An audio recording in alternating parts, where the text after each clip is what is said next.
Alors, dans cette courte vidéo, on va introduire la balise Canva qui va nous permettre de faire nos jeux pour dessiner des formes, dessiner des images, afficher tout ce qu'on veut comme élément visuel dans pour nos jeux. Donc, écran. Ce qui est important de savoir, c'est que la balise Canva, c'est une balise HTML qui est un peu particulière. Donc, il faut la mettre dans notre page web. Puis, on peut déjà lui définir la hauteur, la largeur avec le width et le height. On met égal avec des chaînes de caractères. Évidemment, à l'intérieur de la première balise ici. Puis, on a la balise fermante, mais on met rien entre les deux. On va mettre ça, on va le faire par programmation. On va ajouter le contenu par programmation. Donc, première des choses, on a besoin de ceci. Et juste un rappel, quand on a installé notre script, il faut avoir mis la balise defer, parce que notre script il va vouloir parler à la balise Canva ici. Mais tant que la page n'est pas chargée au complet, ben, on n'a pas accès au reste. Donc, defer, ce que ça dit attends que la page soit chargée, incluant la balise Canva. Après, on va pouvoir discuter, puis afficher, modifier, changer par programmation. Si j'ouvre maintenant ma balise script, bon, pas ma balise, mais mon script JavaScript, ben, je vais essayer de la sélectionner, cette balise-là. On va mettre canvas HTML, puis je vais arrêter ça ici. Est égal document query selector de. Donc, qu'est-ce que c'est document.querySelector? Ben, ça nous permet de sélectionner un seul élément sur la page. Il existe Query Selector All qui permet d'en sélectionner plusieurs, mais nous, on veut un seul. Puis, ce que ça permet de faire, c'est de l'enregistrer dans une variable, puis on va pouvoir s'en servir plus tard. Si je fais un console.log de ça, et que je vais inspecter ma page, go live, ici. Vous voyez que la balise Canva en soi, elle n'a rien de particulier visuellement. Là, j'ai mis une bordure en CSS pour qu'on puisse la voir, mais sinon on ne verrait rien du tout. Puis dans inspecter console, ben là on voit que si je reviens 30 secondes à mon script, Canva, ce que j'ai sélectionné ici, c'est ce que j'affiche dans ma console. Puis, on voit que j'ai une balise qui est sélectionnée dans ma console. Je peux même être en survol, ça va me mettre en surbrillance l'élément HTML que j'ai sélectionné. Super. Donc, une fois qu'on a ça, j'ai plus besoin de mon console.log, je vais aller sélectionner une portion. La balise Canva est là ce qu'on appelle le contexte de dessin. Puis, ça va nous donner accès à des méthodes pour dessiner des carrés, dessiner des cercles, afficher des images, etc. Texte égal à HTML.get contexte. Puis le contexte, dans ce cas-ci, c'est du 2D. On pourrait utiliser le WebGL pour faire de la 3D ou d'autres éléments plus avancés. Pourquoi j'ai mis le petit O devant, c'est que ça va nous permettre, on avait vu qu'on pouvait préfixer nos variables pour indiquer un peu le contenu que ça va contenir. O, ça va être pour objet. Les objets, ils sont particuliers, ils ont des méthodes, donc des actions ou des propriétés qui sont un peu plus comme, par exemple, si on a une voiture, on pense à un objet, l'action, ça serait de conduire, la propriété, ça serait la couleur, par exemple. Donc, un état ou voilà. Donc, cette fonction-là, cette méthode-là, elle appartient à notre objet Canva et on peut y accéder avec le petit point. C'est ce qui permet de relier l'un et l'autre. Donc, si on avait à traduire ceci, c'est exécute la fonction getContext qui appartient à l'objet Canva. Puis, le résultat de ça, donc le contexte qu'on va récupérer, on va l'enregistrer dans une variable. Et là, maintenant, le contexte, ben là, le contexte nous permet c'est lui qui, à partir de maintenant, on va s'en servir pour dessiner des formes, dessiner des images. Donc, je peux dire au contexte, point,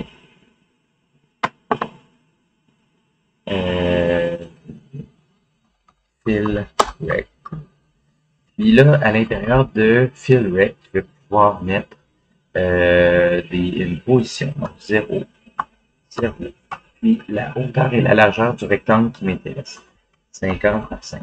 Ce que je suis en train de faire, c'est dire, dessine-moi un rectangle de 50 pixels par 50 pixels et positionne-les à la position 0, 0. C'est quoi la position 0, 0? C'est le point en haut à gauche de notre canevas. Donc, on part de là, puis on dessine 50 par là, 50 par là, puis ça nous fait un beau carré dans ce cas-ci. Je peux venir modifier. Donc, je peux dire en largeur 50, en hauteur 100. Puis je pourrais le décaler de 25 pixels à 25 pixels du bord. Maintenant, il serait plus décollé de 25 pixels par 25 pixels. On peut faire aussi un peu plus que ça. Donc, si je voulais changer la couleur, ben, le contexte va nous permettre de faire ça. Fill style. Et là, vous voyez, ça va être une propriété cette fois-ci. La propriété, on la reconnaît parce qu'on va mettre un égal. Puis la méthode, on la reconnaît parce que elle a des parenthèses qui permettent de faire l'exécution. Comment on le sait lequel est lequel? Ben, il faut aller voir la documentation. Je vais vous montrer dans quelques secondes. Donc, maintenant, ce que je fais, c'est que avant de dessiner mon rectangle, je vais changer la couleur de mon pinceau. Donc, je vais mettre blue. Sur une lettre en anglais, les couleurs en français ne sont pas reconnues. Donc, maintenant, j'aurai toutes les couleurs en HTML sont reconnues. Donc, on pourrait dire light, blue. Maintenant, on a un bleu pâle. On a, je sais pas, qui est une espèce de couleur soupe de tomate, etc. Puis, qu'est-ce qu'on peut faire? Ben, on peut commencer. Là, pour l'instant, on ne va pas faire déplacer les choses. Ça va faire partie d'une vidéo future, mais pour l'instant, on va juste s'amuser à dessiner des carrés, des cercles dans notre image pour voir qu'est-ce qu'on peut faire. Une chose que j'aime bien faire, c'est récupérer la largeur et la hauteur de mon canevas. Largeur égale à haut. Là, c'est le canevas qui possède la propriété 8. Let n hauteur égale à comme ça. Donc, en faisant ça, maintenant, j'ai pas besoin de savoir exactement si ici, j'ai défini 1000, 2000, peu importe. Ben maintenant, je l'ai enregistré dans une variable, je ne peux pas avoir à savoir. Et que si je voulais avoir un rectangle qui couvre toute ma surface pour faire, par exemple, un arrière-plan, ben, je viendrais ici, c'est 0, 0. Donc, on part dans le coin en haut à gauche, puis j'aimerais que ça prenne toute la largeur et toute la hauteur. Comme ça. Fait que maintenant, j'aurai une couleur d'arrière-plan dans tout mon canevas. Ce qu'on pourrait faire, là, pour mettre une petite intense, light blue, ciel. Puis, je vais reprendre ça maintenant pour faire venir dessiner du gazon. On va faire un petit paysage. Texte, point. Et le style est égal à light green. Text, point. Fill. Correct. Puis là, comment je vois ça? Donc là, si je voulais faire, si je regarde ici, si je voulais faire un sol qui part de la gauche, donc de X de gauche à droite, ça serait à 0, jusqu'à toute la largeur. Et en hauteur, ben, mon point 0 est là. Donc là, peut-être si je voulais la moitié, en ce moment, mon canevas il fait 600 de haut. Donc, ça serait 300. Ici, ça serait 400. Ici, ça serait 500. Je vais aller avec à la moitié. Donc, je vais dire 0, 0. Donc, on part du point en haut à gauche. C'est pas vrai du tout.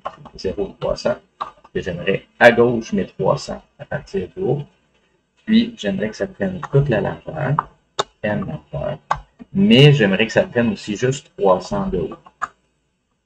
Donc là, maintenant, j'ai mon petit gazon prend 300 de haut, mais toute la largeur à partir du point 0,3 C'est important d'aller dans le bon ordre parce que là, si jamais j'avais mis mon gazon en premier, hop, puis mon ciel après, j'arrive ici, puis là on dit, ben, il n'y a rien qui fonctionne. Ben, en fait, ce qui arrive, c'est que tu as remplacé par-dessus, tu es venu repeindre par-dessus en utilisant toute la hauteur, toute la largeur. Ça ne marche pas, il faut vraiment y aller dans un... Si on veut superviser, superposer les éléments, on met les éléments qui sont derrière avant, puis les éléments qui sont en avant après. Dernier point qu'on va faire pour cette vidéo, on va dessiner un cercle. Dessiner un cercle, c'est un petit peu plus compliqué. On va dire que si je voulais faire un petit soleil jaune, yellow, attention, ne faites pas de majuscules ni de couleur en français, comme j'ai dit tout à l'heure. Au contexte. Bon. Là, les cercles, eux, ils sont un petit peu plus complexes. Fait qu'on va... c'est un... Dans le fond, il faut voir les formes géométriques comme des chemins, donc le contour. On dessine on commence à dessiner un path. Et là, je vais dire, je veux un arc. Donc, un arc, donc une courbe, une ligne courbe qui va faire en fait 360 degrés. Donc, à la position, moi, je veux qu'il soit dans le coin en haut à gauche, fait qu'à 25 pixels du bas. Le rayon, fait que du centre vers du centre de mon cercle vers l'extérieur, je veux combien? J'aimerais un